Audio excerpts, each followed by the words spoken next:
All right. Big round of applause. Thank you. I appreciate it. I am a sister, a mom, a wife.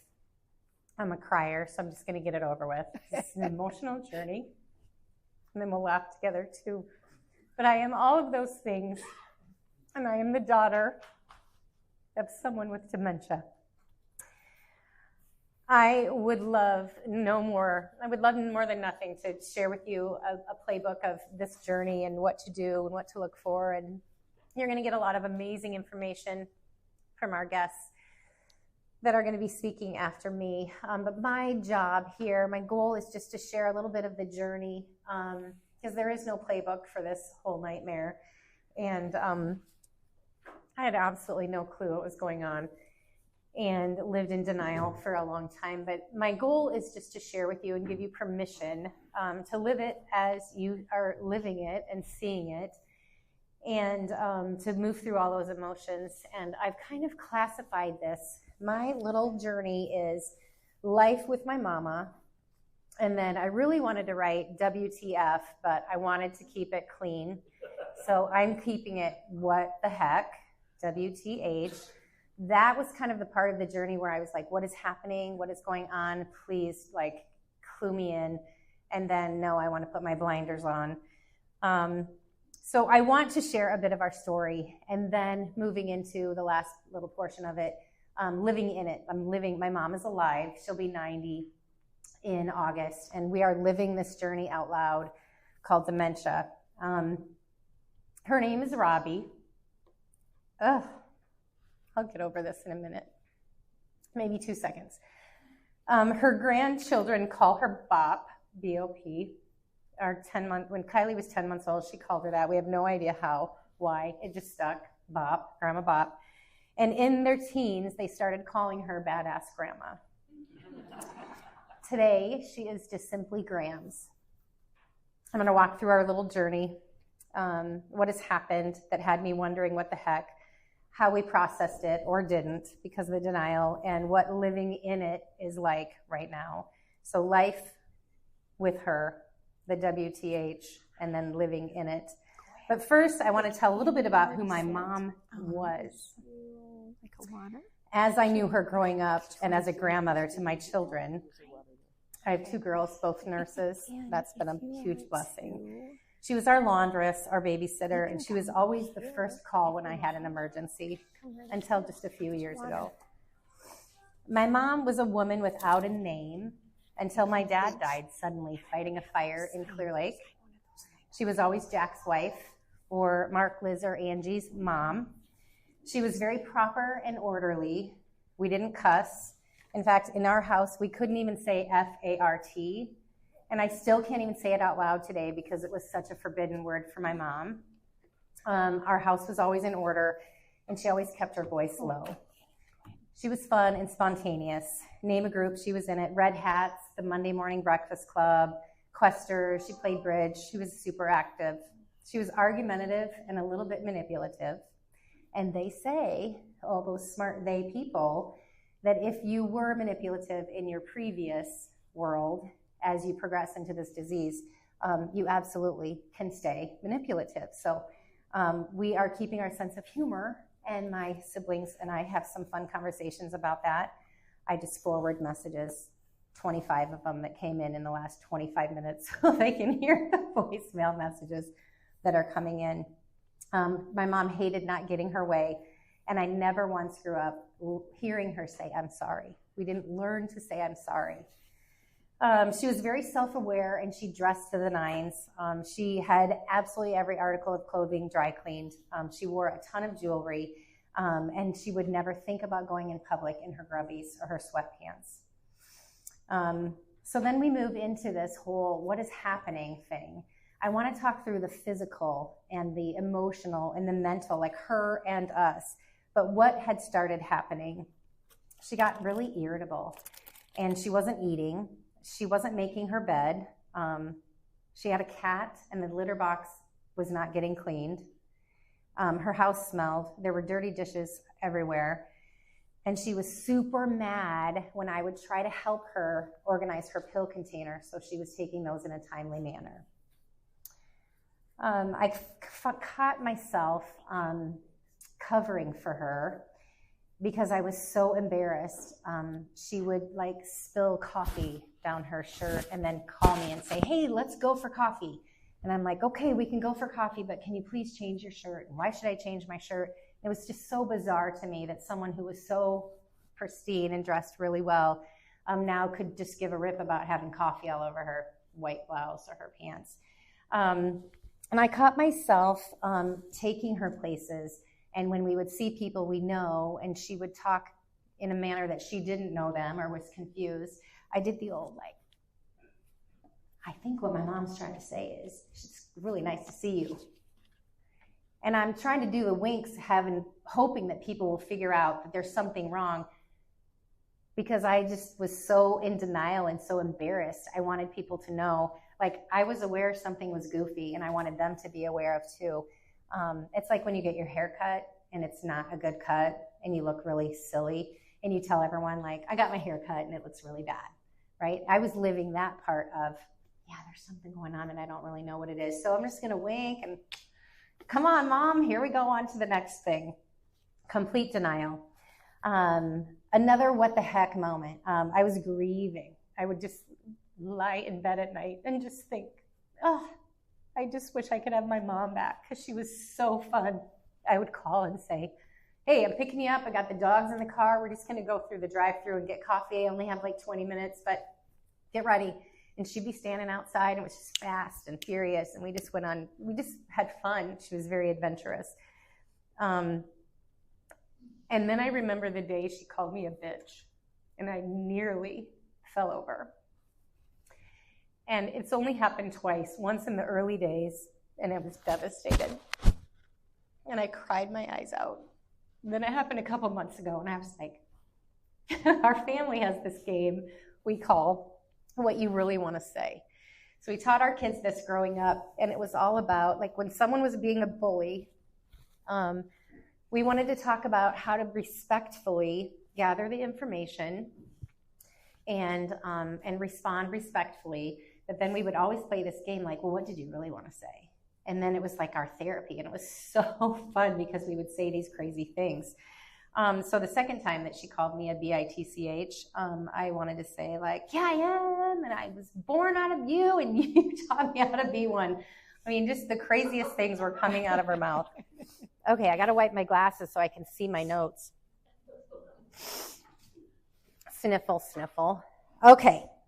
The family dynamic, that was super interesting. And I have some friends that are going through this right now too. And I'm hearing about the family dynamic. I have a sister who has been estranged from my mom for about 20 years and never really kind when we would see her the occasional 4th of July parade or whatever. But I will tell you, in this situation 4 years ago, she came to my rescue, and she has been, she's been my therapy. She's the one I call when I leave the care facility, and I'm like, oh, I just feel like, look, she's dying, or damn it, I'm so mad at her, and she just like did something super rude or whatever. My sister would just listen, right? So that dynamic was really odd because they hadn't connected, but she was being so loving to me, and I needed it. My brother was dealing with his own set of mental health issues and doesn't believe in Western medicine. So when he would come in, we never knew where he was. He'd come in, he'd stay with my mom for a day or two or a week or 10 days and then be gone for 5 months or 2 days or whatever. And when I knew he was there, I felt comfort knowing he would help her get her medications. But he wasn't, because he didn't believe that she should be taking these medications to keep her heart functioning and her brain and whatever. So we've got that dynamic where mom's fine and she's falling. So she fell 3 times unbeknownst to me. And on the 3rd fall, he called me and said, I can't get her up, and I think we probably should take her to the hospital.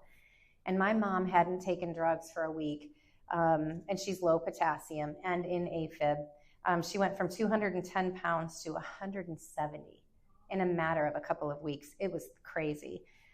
So the signs were there.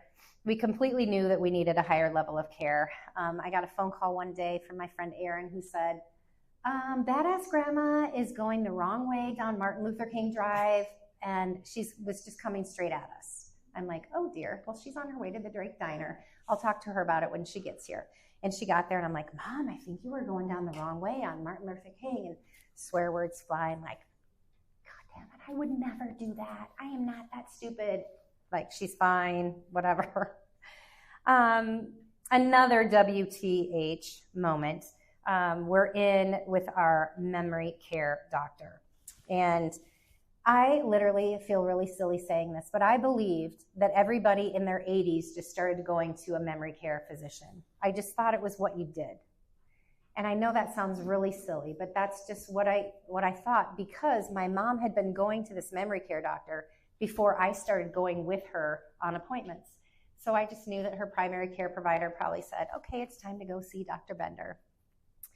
And after 2 years of going on appointments with her, and we were there every 6 months, I finally asked him for our diagnosis. And he looked at me like I was absolutely crazy. And he said, she has advanced stages of dementia. And I said, oh, I've never had a conversation about the diagnosis. I've never been given a form.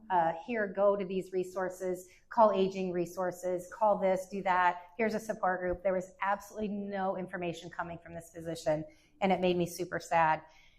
And I knew that we should probably start doing our own type of reaching out when I took my mom to see him, and I'd written a little note after the driving incident, and I handed it to his nurse on our way in.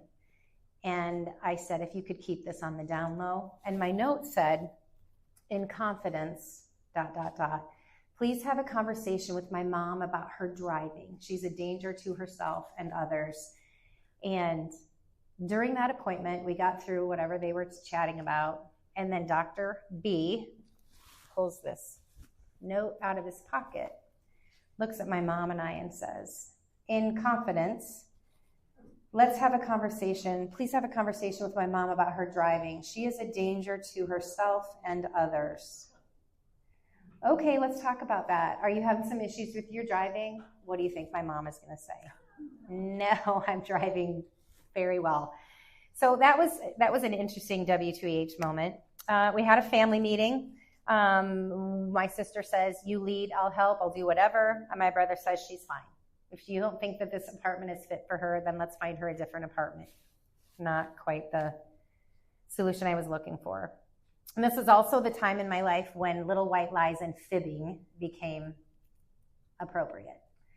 And I say that lying versus little white lies or fibbing, fibbing is okay because your intention is not to crush them and hurt them. So I made fibbing completely appropriate in this journey. And the first time I ever told my mom a fib was that it was tour day at 3801 Grand. We live in Des Moines, by the way, have a little place in Clear Lake where I grew up. And I met with the marketing director, and I said, she just absolutely doesn't think there's anything wrong. If I talk about assisted living, it's going to be a disaster. Can we just say it's tour day and I'll be here whenever you tell me? She's like, I'll meet you here on Friday at 11. I go to my mom and I'm like, it's tour day at 3801. And she's like, I could never afford that. And I'm like, you probably can't, but let's go and check it out. She goes, she loves it, and she moves in. At this point, too, we're almost in the living in it stages, and we are spending thousands of dollars of our own money to keep her medications coming and to provide food and have food delivered and pay the debt, because Yonkers closed their doors, and because they closed their doors, her account shouldn't have to be paid because they are no longer in business. So the collection people are calling, and she's not paying anything on time, and it's a disaster, and we're trying to keep ahead of it. And I've said 100 times, and I say this just because I'm kind of crabby about it. Like, our kids could have their college paid for with what we spent to keep my mom just above water with medications and her financial obligations. And interestingly enough, I did learn about a program for facility care through Medicaid. And it took a long time. That's a whole nother program for another time. Going through that was super, super interesting. So those are the signs that we all were living, my family and I primarily, that made us think, okay, it's time for assisted living. So she did, in fact, move into this place. And we navigated the search for her care and applied for Medicaid with the help of a facility.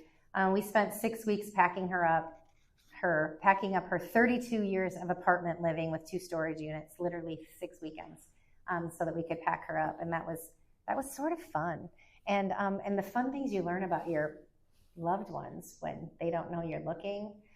We didn't know my mom went to this like 32% interest place to borrow $5,000 for Lord knows what. I'm like, I would have loaned you that $5,000 for 1%, lady. So we're finding all of these things and learning like the story of more debt, and it's okay. You know, she didn't learn any better. And thank God I married a husband who taught me that I don't ever want a phone call that says, is Angela there? I'm like, oh, I think I forgot to pay my car payment. And he's like, you don't ever miss your car payment or pay it late. So we'll thank God for Tony Sly. She's off to $3801 grand, and dropping her off there and setting up her room was like a college drop off. I was like leaving my child, and I like digressed, or whatever the word is I'm looking for. And I'm like wondering, is she going to sit at the lunch table by herself? Does she have enough food? Is she going to be taking her medications timely? Is she cold? Does she have the right blanket? Is she making friends? And I'll just keep this part super brief. I just say this for the sake of, this isn't just a one-stop shop disease. There are things that come up every single bit of this journey that are so interesting. She left place number 1 for place number 2. It was my favorite place, was number 2, because it was assisted living and memory care in a lockdown unit. And it was beautiful. And she was there for 15 days, and then she fell and broke her back. She went to place number 3 to rehab her broken back, and we just happened to be leaving for New York for a family wedding at the same time. And this was literally the first time in my life I reached out to people and said, I need your help. I knew my sister wasn't going to come hang out for a week because she has 2 jobs and she has a family to take care of herself. My brother was, I don't know where at that point. And so I literally started calling every one of my besties in Des Moines, Iowa, and said, here's the deal.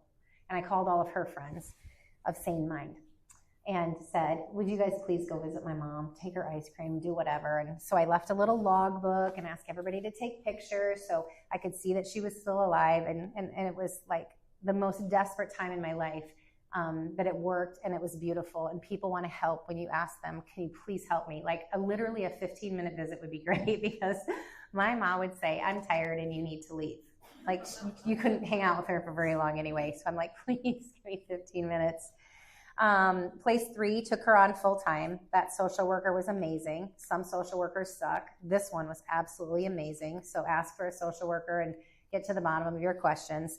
And I don't know if you know this, but when you're on Medicaid, if they deem that you need a higher level of care, they want to kick you out. And in our case, they could rent that room for $14,000 a month. And our facility pay, which, by the way, is pretty decent from what I understand, was like $3,379. And so the social worker said, as you're interviewing places, you need to tell them your participation is high. So I wouldn't have thought that that would have been a high participation rate, but I started using that as I needed it. And she got kicked out. So she had to leave because after being in 2 other rooms there, she had to leave because she needed a higher level of care, and she kept sneaking out. And even though she had a wander guard that would set off alarms, she got out 3 times in the same week. And I never knew about it until it was time for them to say she needed another place. And if they find another place, it could be in Mason City or Kansas City or Osceola or Audubon, Iowa. If they find a bed for a Medicaid patient, they go. So I'm like, okay, I got to be in charge. Please just give me some time to figure out, because it's very limited where you can get Medicaid beds. Again, we need to do a whole talk on that. It's crazy. And that would be really humorous too. I'll keep some fun in that because it was such a nightmare. So she gets kicked out of that place and moves to place number 4. She goes to a memory care unit in place number 4. I should have followed my gut on that. I said to my sister, she's the only verbal person in this entire wing. Everybody else was nonverbal, and they were wanderers. My mom had been a widow for 40 years and lived alone and was not used to having people in her room. And there was a woman that kept coming in her room, and my mom is feisty. And my mom would say, this is my place, you need to leave. And the woman pushed her down. She cracked her head open, bloodbath, ambulance ride, staples in her head, complete and utter disaster. And they moved her then to the long-term care side of that facility. You guys should be my friend on Facebook. You could review all of these crazy stories. So for me, living this out loud has been my therapy, and I'll get to that. But long story short, she moved. In 4 years, we were in 4 locations and 7 rooms. Complete craziness. And it's just what had to happen. And I had to be her advocate. And I see those people in her room. I mean, I'm checking her in and checking her out. And there's pages and pages and pages, because my goal is to have experiences and, like, let's just go get Dairy Queen and let's go just do this, and short stints, and we're going to the cabin. Let's go for the weekend. Oh, Evie's flying in from Tampa. Let's go pick up Evie at the airport, and then we're going to our house for a barbecue. I want to do all of those things, but at the same time, I know when I need to have boundaries and when it's exclusive and when it's inclusive, when to be inclusive and include her, and when to be exclusive. Like, I need a date night, and my husband is like, no, we are not taking your mom to dinner again. Can we just go ourselves? Okay. What I know now that I'm living in it, proper for my mom went out the window. This is my little first slide. This is, okay. So my little Facebook, Daily Dose of Dementia, my mom and I started doing Facebook Live videos because she's hilarious. She went from proper to talking about sex, talking about wanting a boyfriend, thinking that she wants to get remarried. I mean, she is a totally different person, and yet still super funny. And it's kind of sad at the same time. Like, we all just long for loving and being loved. But let me just whip this little baby out. Daily Dose of Dementia. This is from April. Before I share pictures of our short trip to visit Evie and Brendan, here's a fun picture of my mom. She needed new undies, and I found some silk undies by Laura Ashley, a brand she loved in the 1980s. She said, I think these are red underwear, and I've never had red underwear. I said, well, I think they're hot pink and they fit your sassy personality. They're red, Angie. Well, whatever color they are, you're super sassy, and you just never know when you're going to get caught in your undies in this place. And then laughter erupts. She's sitting in this chair with her door open, waiting for my brother, who never came. So my brother had called her, and she has spilled so much Coca-Cola and coffee on her phone that she can't hear it. She can't hear the ring. And so my brother called me and said, I'm going to go pick up mom for lunch. So I get a message to the staff and say, just let mom know that Mark's coming and taking her to lunch. He calls her phone twice. She doesn't answer. So it's his, like, off the hook, I'm not going to go. And she literally waits all afternoon for him to come. That made me cry. Called her twice, but she didn't answer. I reminded him that she has too much Coca-Cola and coffee spilled on her phone, and to please just go when you say you're going, because there are some things she doesn't forget. Like Friday, when you said you'd be there around 2 to take her for coffee and didn't show up.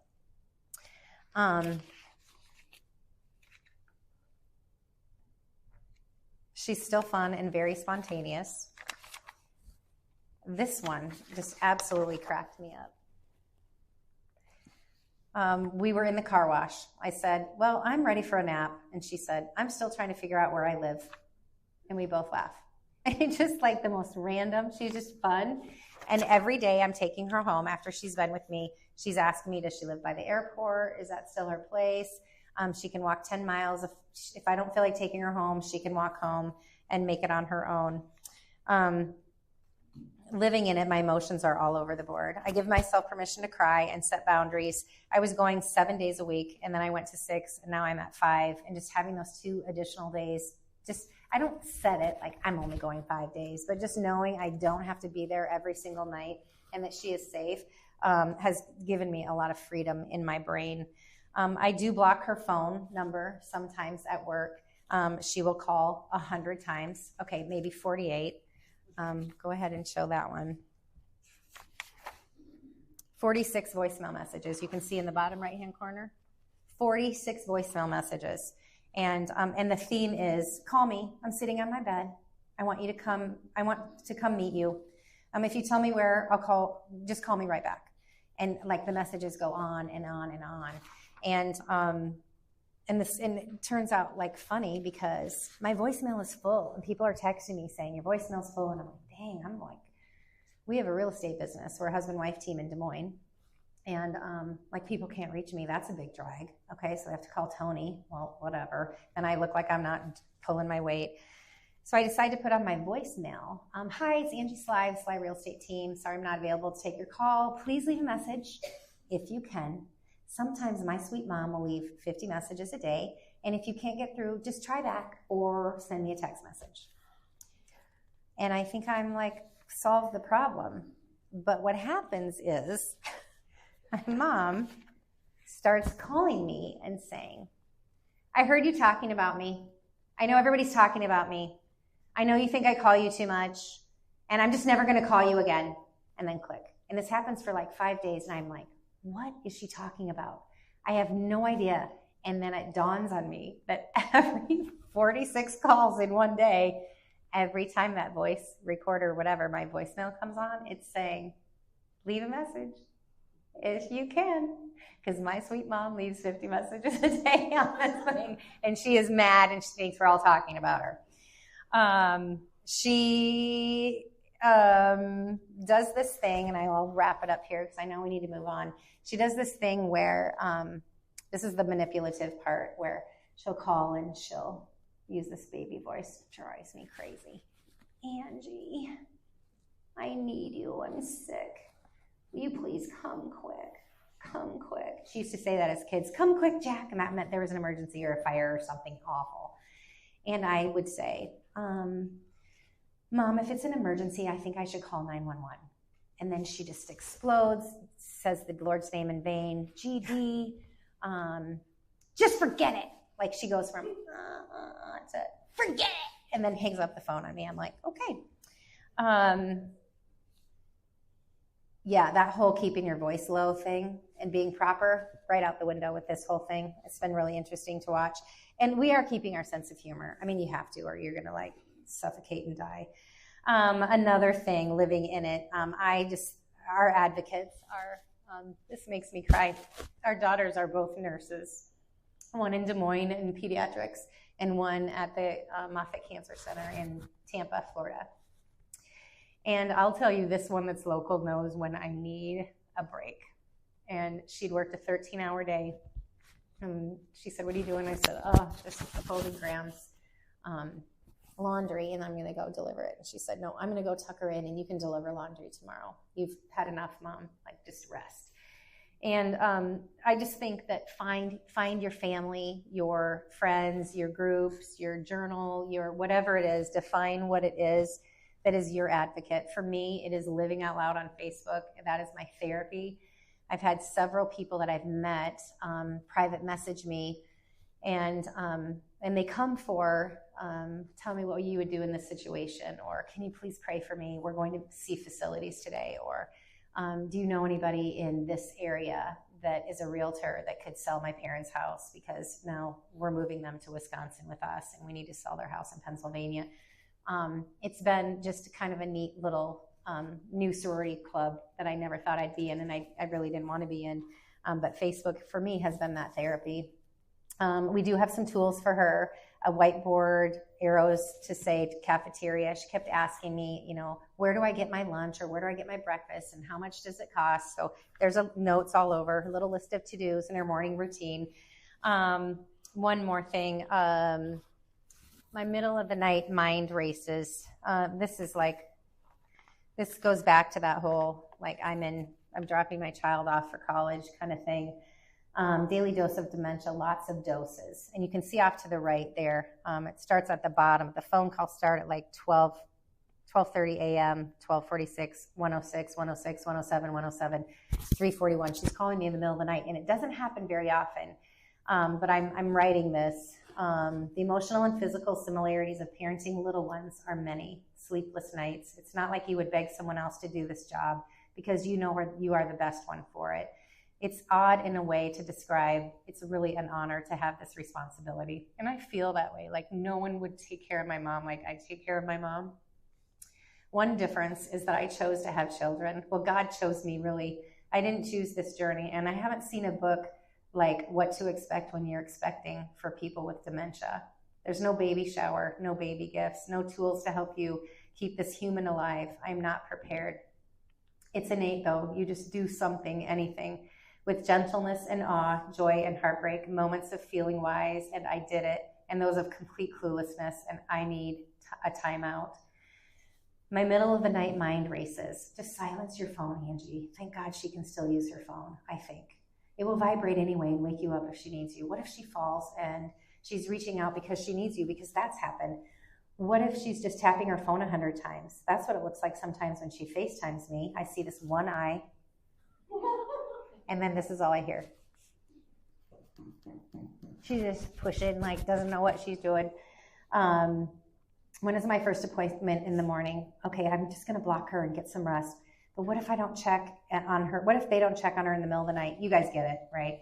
I play the game of let me play a game of solitaire on my phone at 3 a.m. Why not fire up my brain and stay awake longer? Are you there, God? It's me, Angie. Hey, Dad, remember those hooky days that you and Mom granted us growing up? Can I please have one of those today? Oof, okay. I will just, I'll just do my little closing, but I'll just show you, I think there's just a couple of, just this one last picture, and this is us like throwing all proper things out and keeping our sense of humor. We gave her an Easter basket. We did the whole video, take her the Easter basket. Everything that I got was from a consignment shop in Des Moines called Stuff, Etc. And it was jewelry and cute things for her room and a Easter bunny she loved. She has new babies. Well, she has one baby named Randy Rainbow because she got playing bingo as a prize. But she loves stuffed animals, and she has probably 25 or 30 in her room.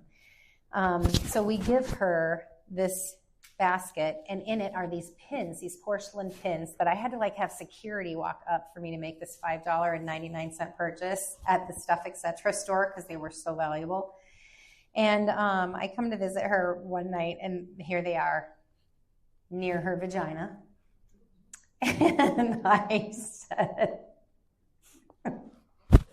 Mom, I love your pins. And then I started singing, I'm a little teapot, short and stout. Here is my handle, here is my... I pause, I look at her, we both giggle, and I whisper, vagina. And laughter erupts. So we are keeping our sense of humor. We are keeping our sense of humor. I'm Angie Sly. I'm a sister and a mom and a wife and a friend, daughter of a Robbie who has dementia. She's the same as I knew her growing up, and yet she is so very different.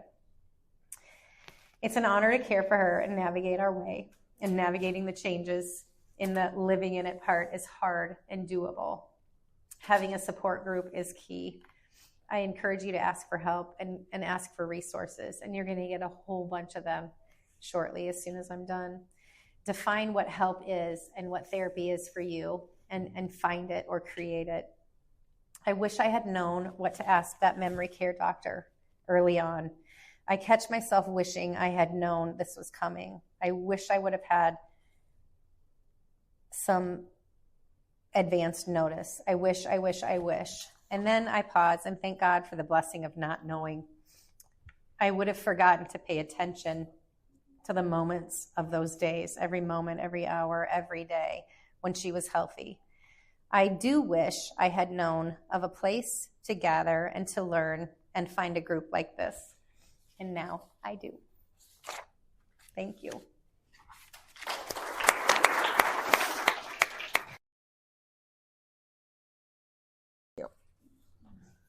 Try to see how this, there we go. Okay, well, first of all, thank you, Jane, for inviting us to give this presentation today on healthy living for your brain and body. But first, a little background on us. We're Michael and Connie Wentworth. We were born and raised in Mason City, but we left Mason City in 1986 due to Mike's career with the Union Pacific Railroad. And at that time, it was called the Chicago Northwestern. After 7 moves, we ended up in Omaha in 2004, and then we retired in 2011. So throughout those years, we often discussed where were we going to retire. We had some grand ideas of places we were going to end up, but we took into account Mike's mom's Alzheimer's diagnosis, and one day we kind of looked at ourselves and we said, I think our decision's been made for us. We looked at the toll it was taking on Mike's dad, and he was her full-time caregiver. So we knew we were going to head back to Mason City. My mom was also living with us at that time. She was also from Mason City, so there was no question. So we moved back in May of 2014. Once we were settled into our home, one of the first things we did was join a caregiver support group. And that was probably one of the best decisions we ever made. Mike's dad and his sister joined us in that. Eventually, Mike became the leader of that group, and then a few months later, I joined him, and we were both trained then as facilitators of the group by the Iowa Alzheimer's Association. We continue in that capacity today. Then we got involved in the annual North Iowa Walk to End Alzheimer's, and we're serving our 6th year as on the planning committee.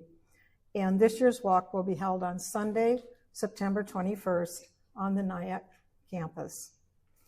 About 2.5 years ago, we became certified as community educators, and that's what brings us here today.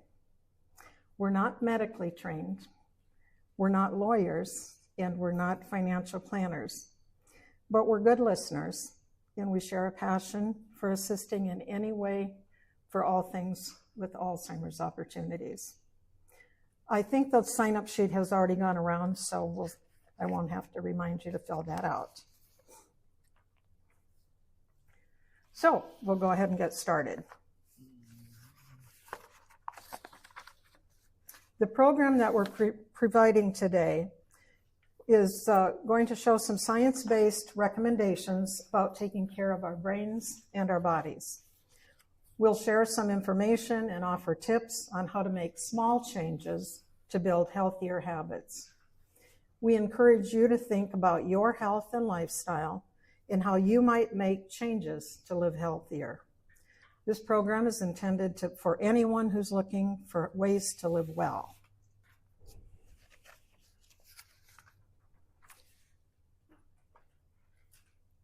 Whoops, it's not moving.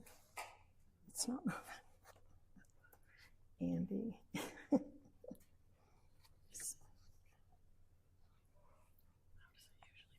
This way.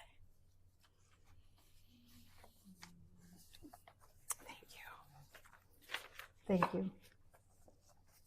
So by the end of the program, you'll be able to identify how certain behaviors affect our brains and our bodies. And then we'll list some strategies for healthy decision-making in the following areas: sleep, smoking, mental health, physical activity, balanced nutrition, cognitive engagement, and social engagement. So throughout the program, we'll hear some tips for each of these strategies. So we'll start with talking about the brain. The brain is the control center of the entire body. It manages everything, including our thoughts and movement. There are approximately 100 billion nerve cells, called neurons, in the brain. They are structured like branches of a tree, creating a network of pathways through which signals are sent to form memories, thoughts, and feelings. Many diseases can affect the brain. For example, Alzheimer's progressively destroys brain cells as it moves throughout the brain, affecting more functions as the disease progresses.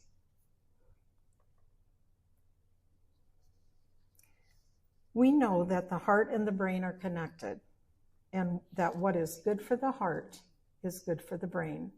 And we're going to hear that quite often throughout this program. Now science is able to tell us why this is true and what we can do to maximize health. Much of the heart-brain connection is due to the fact that the brain is nourished by the body's richest network of blood vessels. The oxygen and other elements delivered to the brain through the bloodstream keep the brain nourished. Each time your heart beats, 20 to 25% of the blood being moved through goes to the brain. This is why keeping the heart in good working order helps the blood fuel to do its work. Although this program is about more than Alzheimer's and other dementias, it does help to know some basic information about them. This can help you understand how they may be related to healthy living and what we can do to help our brains and our bodies. So let's just try a quick check your knowledge question. Do you think Alzheimer's is a normal part of the aging process? So raise your hand if you think this is true. How many of you think it's false? Okay. And the answer is false. Alzheimer's is a progressive and a fatal brain disease. Symptoms usually develop slowly, and then they get worse over time. While the greatest known risk factor of Alzheimer's is increasing age, the disease is not a normal part of aging. Most individuals with the disease are age 65 and older, and after age 65, the risk of developing Alzheimer's doubles every 5 years. After age 85, the risk is about 1 in 3. Wait, can you open that water?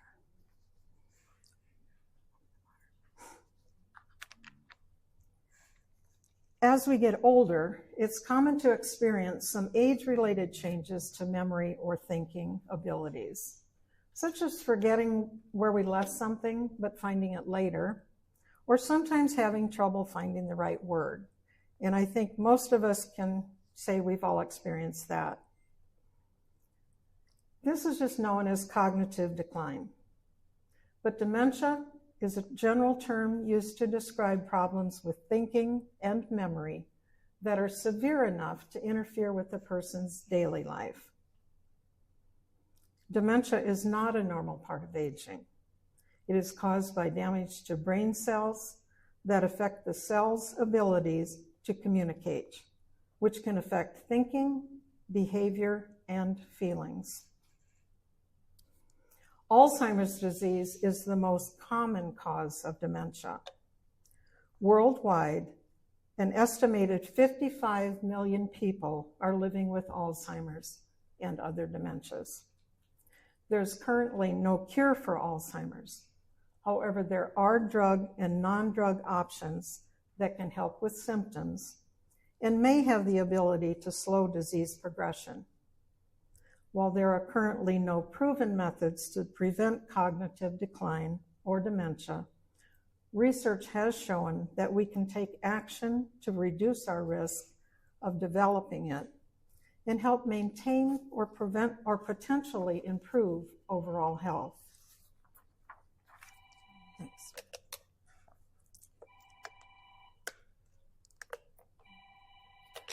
So now we're going to talk about what affects our overall health and our well-being. So there's many factors that impact health, including genes, family history, environment, and lifestyle. As we age, it's common for us to experience some familiar changes like getting gray hair, wrinkles, or needing glasses for reading. But as individuals, we also experience getting older in many different ways. This is due in part to our genes. Genes are beyond our control, and they influence the way we are. For example, some family genes allow us to live well into our 90s or even longer, while other family genes can lead to diseases earlier in life that may shorten your lifespan. In addition, the environments in which we live, work, or play can have significant effects on our health. And many of these are difficult to change, and they're beyond our control. But we do have some control over our overall health, even for those individuals with a family history of certain conditions, like dementia or heart disease.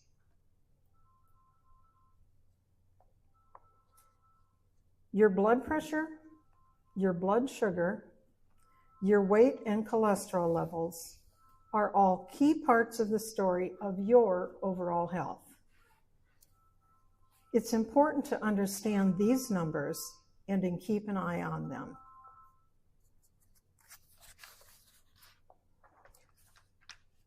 Growing research has suggested that many factors that increase the risk of heart disease and stroke may also increase the risk of cognitive decline and dementia. There is strong evidence of a connection between midlife high blood pressure or hypertension and later life dementia. The evidence also shows that controlling blood pressure can have a significant effect on your risk for cognitive decline and possibly dementia. So keeping diabetes controlled is important. Studies have shown an increase in the risk of cognitive decline and possible dementia among individuals living with diabetes, although diabetes has not to this point been proven to cause Alzheimer's disease. Maintaining a healthy weight is important also. Researchers have found that midlife obesity may be associated with an increased risk of dementia. We know that a good cholesterol level is good for the heart, and what's good for the heart is good for the brain. So the best way to combat these health concerns is to know your numbers and keep an eye on them, especially if they change. So talk with your doctor or another health care professional to understand what your numbers should be and what they mean for your overall health. So many of the healthy living strategies that we will talk about next have the potential to support you in working to maintain optimal numbers. I'm not going to ask this as a question because I think everyone would agree that this is true, so I'll just read it as a statement. But it's never too early or too late to incorporate healthy habits. People of all ages can benefit from adding in more healthy habits. So let's learn about some of them. So here's some tips for healthy living for your brain and body. Getting quality sleep. Being smoke-free. Taking care of your mental health. Getting moving. Eating healthy. Challenging yourself and staying connected. So we'll look at what the science tells us about changes we can make in each of these areas to help our bodies and our brain. And then as we touch on each area, we'll think about how you can apply this to your own life. And then consider how you can do what you enjoy, make some gradual changes that are relevant for you and how you live, and then start now, regardless of your age. First one is getting quality sleep. Quality sleep is essential for overall health and well-being. Not only does sleep allow us to rest and recharge, it also affects our ability to maintain healthy blood pressure and control diabetes. Inadequate sleep due to conditions like insomnia or sleep apnea can cause problems with memory and thinking. And we all probably know, but sleep apnea is a condition in which breathing stops and restarts many times while you are sleeping. So adults should aim for no less than 6 hours of rest a night. And of course, we all know sometimes there may be interruptions from others in your home, or noise, or other factors that will make this difficult. So it's important to try to improve the quality of your sleep when possible. So think about your own sleep habits. Do you get enough sleep? And more importantly, do you get enough quality sleep? What kind of environment helps you sleep? What changes might help you create a more peaceful sleep setting? And then how can you minimize those distractions? So keeping those questions in mind, we'll talk through some of the tips that can help improve your sleep quality.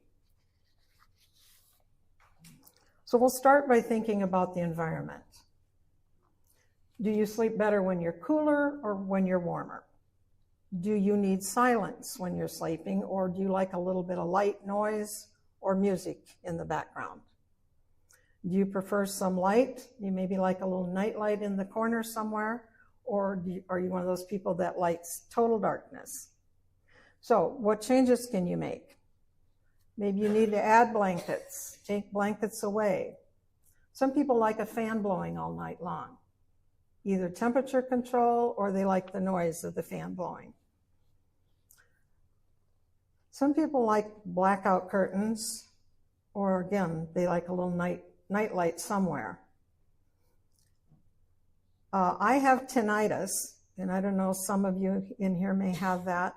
So sometimes I will play on, I have a little Alexis next to me on the nightstand, and I'll say, Alexa, play white noise. And I hope it plays the sounds, not the song. The song doesn't help me go to sleep. If there's disruptions, maybe you need to start sleeping separate from someone.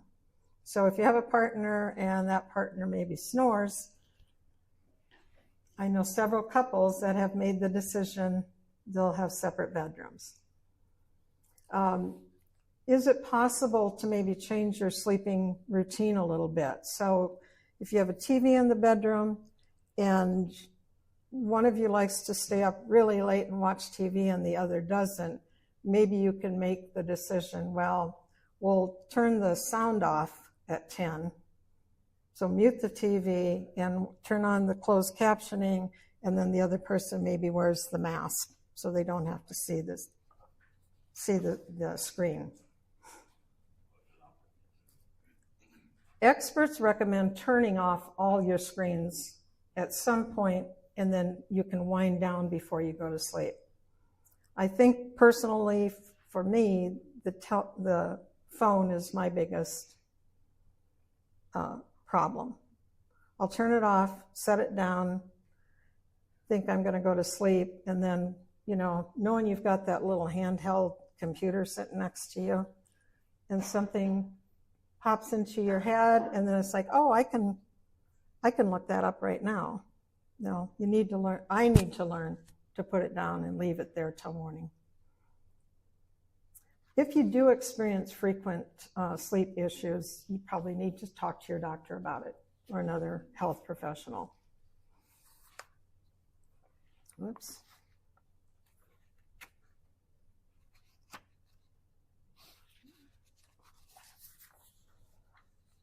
And then our next aspect is being smoke-free.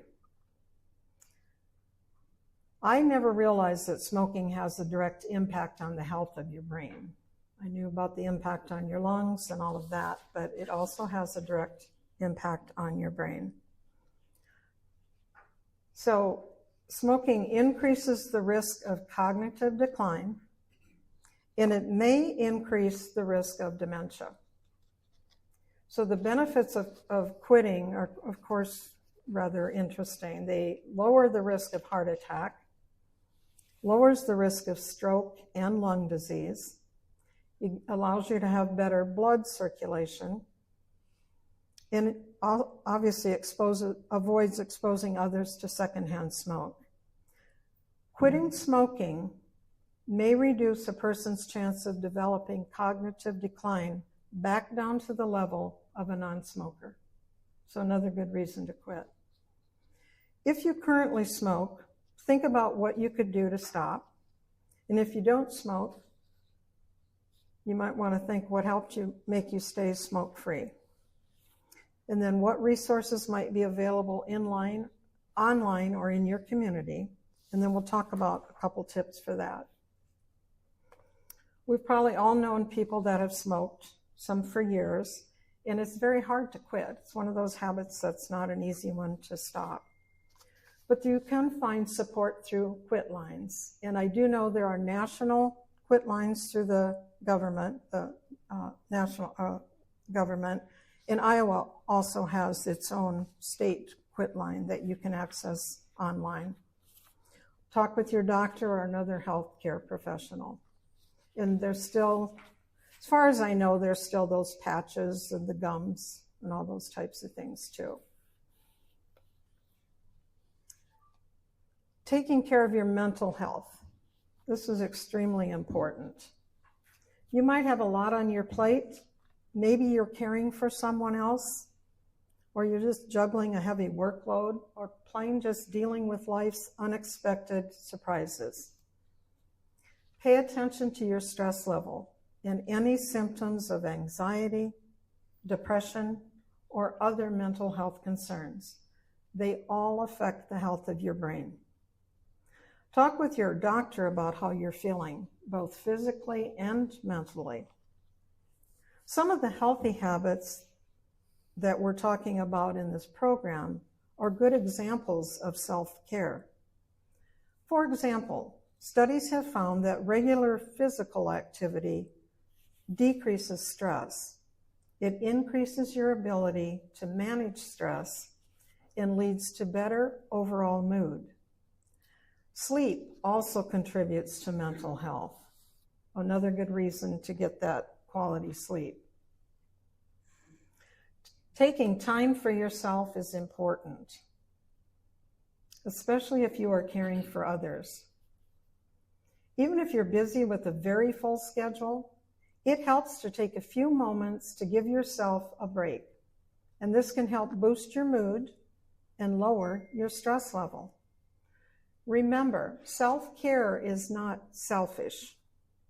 So think about some things that you like doing and how you can build breaks into your day. So how can you focus on self-care? Well, here's some ideas. Choose something that makes you happy and feels like a break, even if it's only for a few minutes a day. So here's some thoughts that you might choose to do. Take a nap. Sip a cup of tea or some other favorite beverage. You might want to go for a walk, dance, playing a game or completing a puzzle. Some people like to read and find that very relaxing. Singing a song, baking, making art. If you're a painter, maybe you like to do pottery. Laughing is a good thing to do. So maybe you like to listen to a funny podcast or watch a comedy. Meditating is a really good idea. And something that I just became familiar with, or aware of, I shouldn't say familiar because I haven't tried it yet, but I found it very interesting, is forest bathing. Lime Creek offered that a year ago. And when I first heard about forest bathing, I thought, are you going in the river? What are you doing? And what it really is that you go into a forest with a group. I don't think you're just going by yourself, but you are immersing yourself in the sounds and the visuals in the forest. And it's a very meditative type thing to do. But I found it interesting once I understood what it was. When I first saw the class, I thought, I don't think that's for me. But once I understood what it was, I think if they offer it again, I might try it. So I'm not fond of getting wet in the forest. So okay, so we're going to turn this over to Mike. He's going to move on with getting moving. And I will stand here next to you or sit next to you if you need me to Okay, you push can sit there. buttons. Okay. Whoops. Off to a good start. Okay, when I say get moving, I mean that figuratively. I'm not going to have you stand up and do any calisthenics or move around or anything like that, but it's all figurative. So, get moving. There's quite a bit of research on how physical activity affects our brains and keeps them healthy as possible. Many studies have found that consistent physical activity is associated with lower risk of cognitive decline. Some researchers say that if people had to choose one thing to do to improve their brain functioning, it should be physical activity. Evidence suggests that physical activity may directly benefit brain cells by increasing blood and oxygen flow. It may also reduce other dementia risk factors such as high blood pressure and diabetes. Most researchers believe exercise should be regular and on the more vigorous side, things that get the heart pumping and blood flowing. Other studies have shown benefits from milder activities such as walking or strength training. However, we don't yet have a single recipe for what may work best. For most people, any increase in movement is a positive change that can have an impact on our overall health.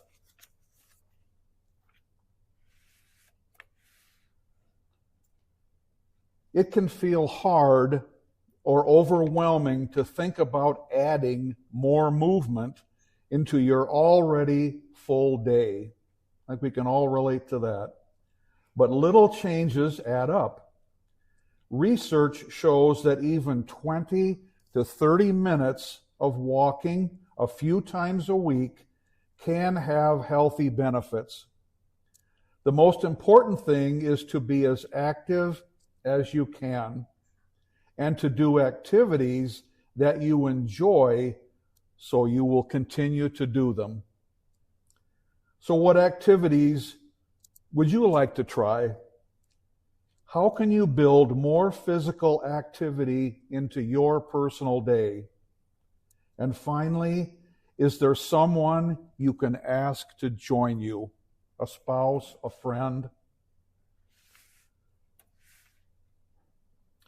Here are some tips to help you get started incorporating more physical activity into your daily routine. If this is new to you, start small and find things that might already be a part of your day. Walk around your neighborhood. Take the stairs more often. Or get off the bus a stop earlier. Think about what activities you like to do or that you've always wanted to try. Try to move quickly to get your heart rate up and break a sweat. Activities like tennis, or one of my favorites, dancing, are great ways to do so. Ask friends to join you. This way you can make it social, another benefit for your brain, and get support for starting something new or making it a regular routine. As always, check with your doctor or another healthcare professional to make sure the new activities will be safe for you. Okay, advanced that, didn't I? Yep. Okay, the next area that we'll be exploring is balanced nutrition. Eating an overall healthy diet may reduce your risk of many diseases, including dementia. As we've already discussed, what's good for the heart is also good for the brain. The same is true when it comes to the foods we eat. we know that healthy fuel for the body benefits brain functioning. Eating a balanced diet may reduce your risk of heart disease, cancer, Parkinson's disease, which comes under the dementia umbrella, Alzheimer's, stroke, and diabetes. But there are many differing opinions about what is the best way to eat to maximize your health. Research on the relationship between nutrition and cognitive functioning is somewhat limited, but it does point to the benefits of balanced nutrition.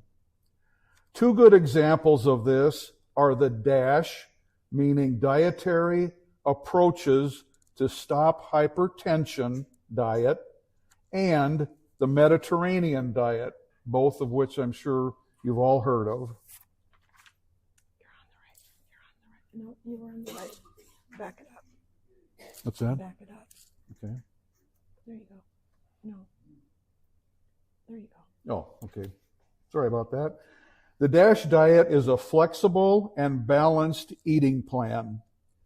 Studies show that the DASH diet lowers high blood pressure and improves levels of blood lipids, or fats in the bloodstream.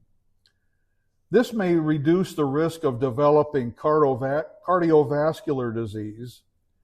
Because the DASH diet is a healthy way of eating, it may also lower the risk of osteoporosis, cancer, heart disease, stroke, and diabetes. The Mediterranean diet incorporates the basics of healthy eating along with the traditional cooking style of countries bordering the Mediterranean Sea. A research study of more than 1.5 million healthy adults demonstrated that following a Mediterranean diet could reduce the risk of death from heart disease and cancer.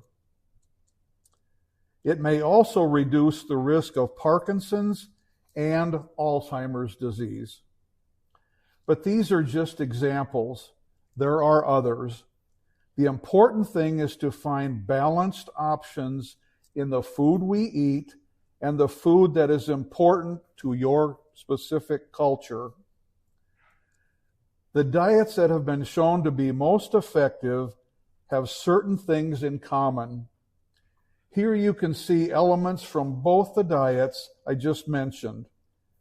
You might be pretty familiar with some of these, so take a moment to start thinking about how they fit into the meals you eat regularly or that are important to your culture or family. They include incorporating more fruits and vegetables into your daily diet.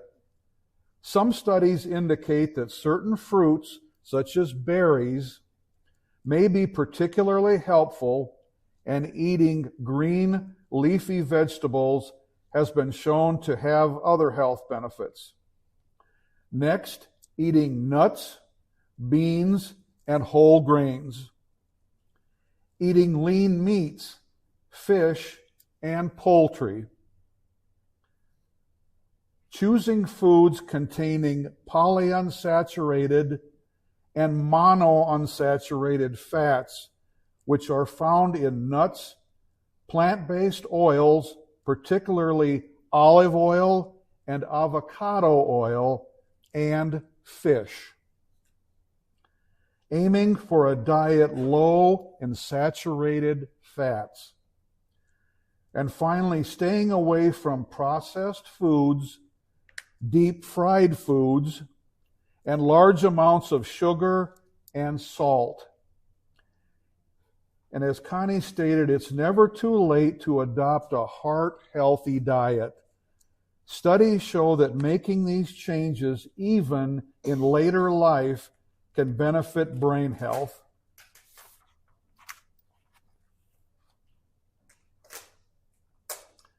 But making changes to what we regularly eat can be hard. Let's talk about suggestions on how to make some healthier eating changes work for you. Think about what you can do to cook differently or make your meals healthier. What healthy foods could you swap in?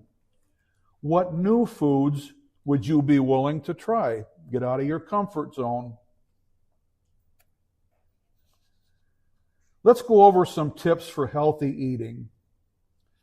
Use olive oil instead of butter in preparing food.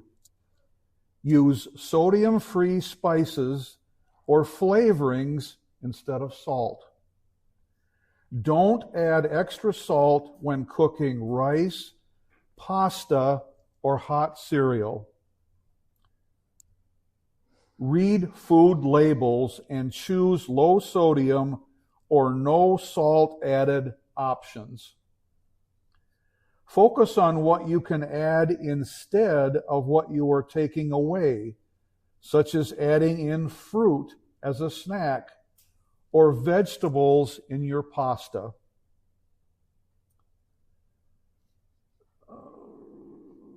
Choose plain, fresh, frozen, or canned vegetables.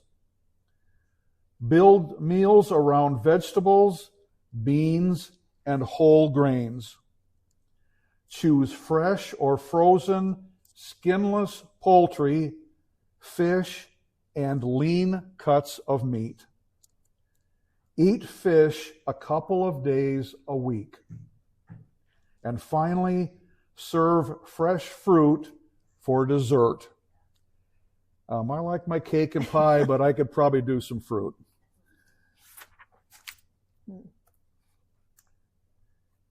This is interesting here. There are many vitamins and supplements available on the market today. You've probably all seen them commercials on television or on social media. However, it is important to proceed with caution with these. The World Health Organization says that vitamin supplements are not recommended to reduce the risk of cognitive decline and dementia. Balanced nutrition, like we just discussed, will have the biggest advantage for promoting the health of your body and brain, not supplements. Labels for supplements cannot make drug claims or state that they alleviate symptoms of diseases because they are not drugs as defined by the U.S. Food and Drug Administration or the FDA. Many are created with little or no regulation and may be potentially dangerous. Beware of false claims and know that vitamins and dietary supplements may interact with your medications. The best way to understand and address how to care for yourself is to talk with a healthcare professional. If you do have a nutritional deficiency, they can identify this and counsel you on the right steps to take. Supplements should only be used under the supervision of a medical professional. And finally, we added this to the presentation. We probably all know the importance of staying hydrated, especially if you're active. You need that fluid in your system to move your blood along and to keep your cells robust. And it's also necessary for proper brain function, such as memory, focus, and concentration. And we didn't include anything about the proper amount of hydration because everyone's different. You'd be best to consult with your medical professional, your doctor, on what would be the right amount of fluids for you personally to consume on a daily basis.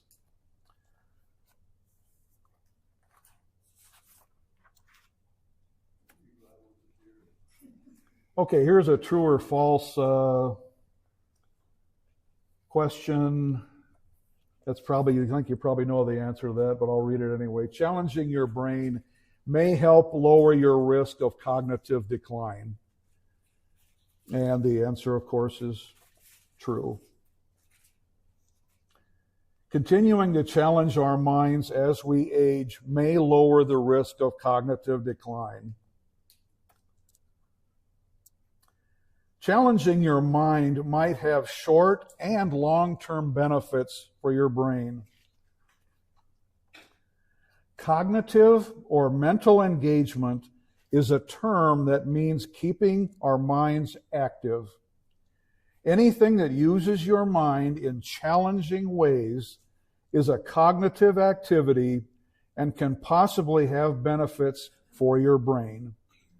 This can be learning new skills, working on a challenging task, or engaging in ongoing learning.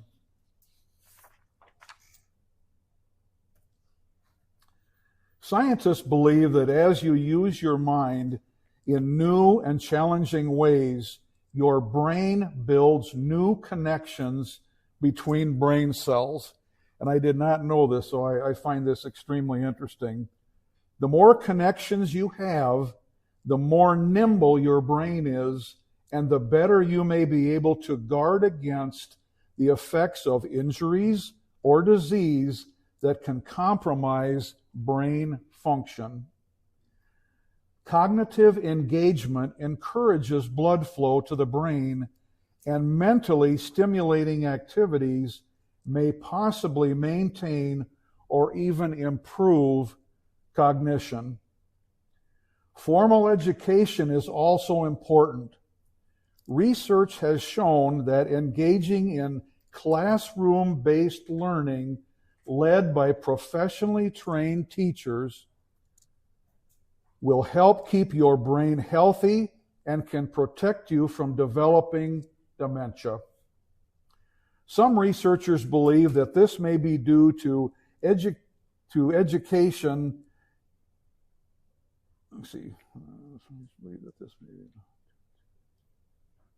Education creating a more robust network of communication pathways between neurons in the brain. And the neurons is what are attacked in a person's brain when they get dementia or Alzheimer's, specifically. So how can we challenge ourselves? Ask yourself what new hobbies or skills you would want to learn. Are there activities you can think of that sound like a fun challenge? Look outside the box. What topics would you like to learn more about? Focus on topics of interest that are a challenge for you. What is challenging for one person may not be challenging for another. One of the best ways to stay challenged and keep your brain as resilient as possible is to engage in activities that require learning new things or solving problems. Here are some general ideas of mentally stimulating activities. Take a class at a local college or community center on a new topic or skill. And I'm going to throw in here the fact that NIAC has a program, maybe some of you are aware of, it's called the Lifelong Learning Program. There is a fee to be a member of that lifelong learning group, which is offset by First Citizens Bank. But the Alzheimer's Association has mandated that if you come to any of the classes that Connie and I teach, they are free of charge. We do 2 a semester on different topics regarding Alzheimer's, and I would highly recommend that. If you are a caregiver, you think you might be a caregiver, you just want to know more about dementia, please consider one of those classes, and I think you'll find it very interesting. Next would be try a new cooking technique or learn a new language. Build a piece of furniture. Create something artistic for all you artists out there. Learn to paint or play a new instrument. or learn a strategy game like chess. While completing jigsaw or crossword puzzles can be a good way to manage stress, cognitive engagement is about solving a problem that has you stumped, or figuring out ways to approach a familiar task in a more effective way. It requires that you think steps ahead and make plans for adapting to changes, like thinking about what your opponent may do next in a game like chess. However, while brain training activities such as computer games that aim to improve memory and attention span are an exciting area of ongoing study to evaluate their impact on cognition, none of these activities are currently proven to prevent dementia or Alzheimer's disease. Be cautious of commercially marketed brain games with big claims and promises.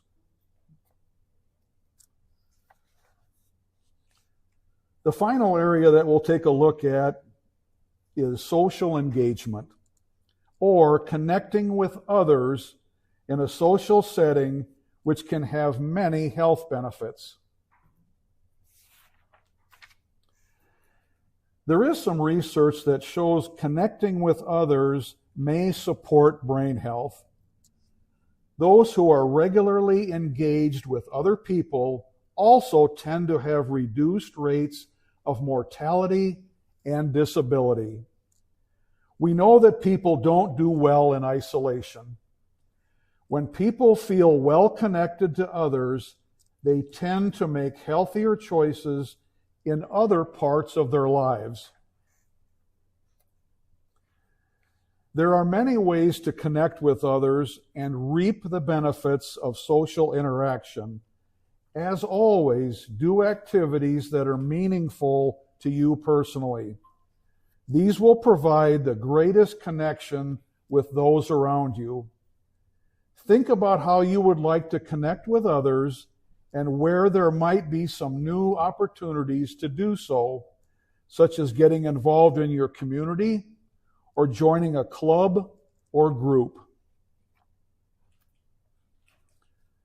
There are a number of ways that you can maintain strong social connections, including volunteering for a cause that's important to you, scheduling regular phone calls or video chats, visiting friends and family, and finally, becoming involved in your community.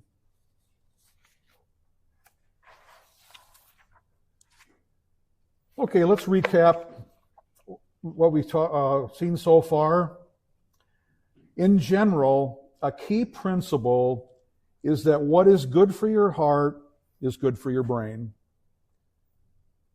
The important elements of healthy living for your brain and body include getting enough sleep, particularly quality sleep, being smoke-free, taking care of your mental health, being physically active and eating healthy, and challenging yourself and staying socially connected. All of these things have potential benefits. In fact, there is ongoing research into how engaging in multiple activities across these areas may have the greatest benefit for brain health. Whenever possible, think about how you can make changes that affect more than one area at the same time to maximize the health benefits of your habits. For example, taking a walk with a friend combines physical activity and social engagement. You can make small changes that will have a significant impact, helping you live as well as possible.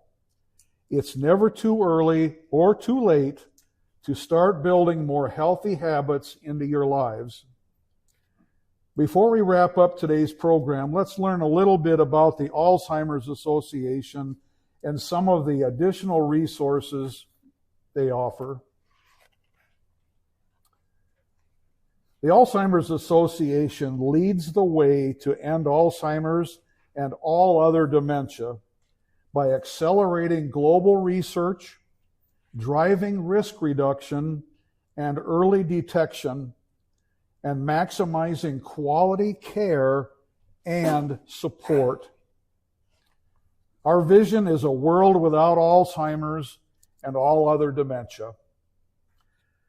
The association offers many resources for information and support, including our free 24/7 helpline, which is available anytime, day or night, and holidays, which provides access to highly trained and knowledgeable staff members who can help with education, decision-making support, crisis assistance, and resource identification.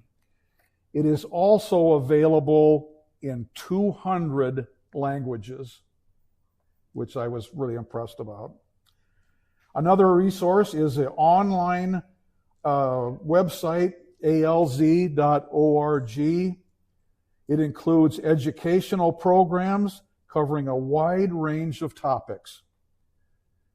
And Connie and I have used the toll-free number, and we've also used the website, and I can assure you that the people that answer that phone, they really are clinicians. They're very intelligent, and you're not going to be just turned over to a phone answerer. And the website contains so many things that it's usually the first resource that people turn to that have been diagnosed as having dementia. They want to know, what is it? What's going to happen to me? What are my options? What's available to me? And so that's another good one. And the Alzheimer's Association and AARP Community Resource Finder, which includes a wealth of resources available in your respective area, including long-term care and community-based services, local association offices, and additional programs and services. And I will say that I know Trinity Lutheran Church provides a support group. I think it's a morning class, and I think Connie and I are the only community educators in the North Iowa area. But does anybody have any questions that we can try to answer? You said that 1 in 3 people will end up with dementia. What are the statistics based on sex? First of all, that's after age 85. It's more women than men. I don't know that I have the statistics right at my hand. Definitely more women. And that's from the beginning of no matter what the age is. It's always, do you remember the percentage of women over men? No, I don't. And that's one of the studies, that are going on, is why is it's women, it's minorities, Black women, Hispanic women. For some reason, it's the minorities too that are more. It's all Blacks, all Hispanics are more susceptible than whites. I'll say it that way. But women are more susceptible than men, and we don't know why.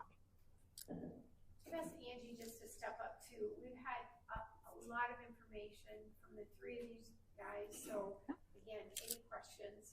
I also want to say on the back of the handout, it has the information we had up there for the Alzheimer's Association, as well as the support group that you lead is on the back of there as well. So just so you know.